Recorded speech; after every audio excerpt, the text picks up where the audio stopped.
Sosok bocah 13 tahun dihujat jual sepatu bahan unik kini dibeli dan dipakai Raffi Ahmad. Sosok bocah bernama Rifan kini tengah viral di media sosial. Bocah 13 tahun tersebut mulai dikenal karena berjualan sepatu di TikTok karena berjualan sepatu dengan bahan unik.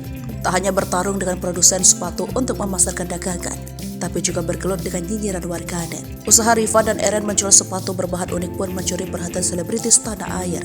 Hingga kini tak sedikit sejumlah publik figur memesan produknya.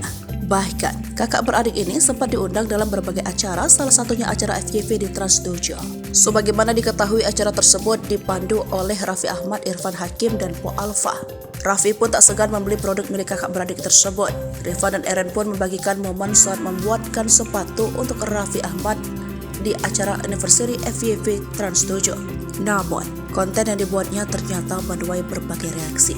Banyak warganet yang mengapresiasi atas kreativitas dari kakak beradik tersebut. Namun ada juga yang nyinyir dan menyebut bahwa Raffi Ahmad hanya kasihan. Namun kakak beradik itu tak patah semangat. Keduanya justru membagikan momen saat Raffi Ahmad, Irfan Hakim, dan Po Alpha memakai produknya. Tak sendiri, keahlian Rifan ternyata berkat bimbingan sang kakak Eren 26 tahun. Rifan dan Eren diketahui menjual sepatu unik tersebut dengan nama brand lokal People Crew.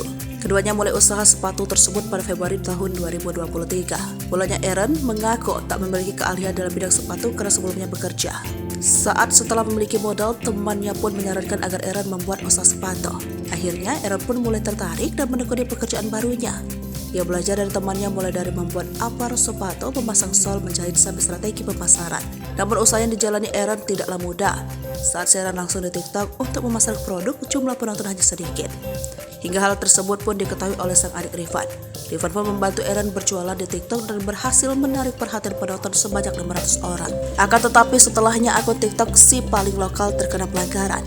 Namun keduanya tak menyerah dan semangat membuat konten sambil mengisi rezeki. Seiring berjalannya waktu, Rifan memberikan request untuk mencoba dari bahan-bahan plastik pada Eren. Rifan memilih plastik karena bahannya unik dan keren. Selaman plastik pun menggunakan karung goni. Eren pun menyetujui permintaan adiknya dan membuat sepatu dengan bahan unik. Kini keduanya sukses menarik perhatian masyarakat dan kian aktif di media sosial, salah satunya TikTok.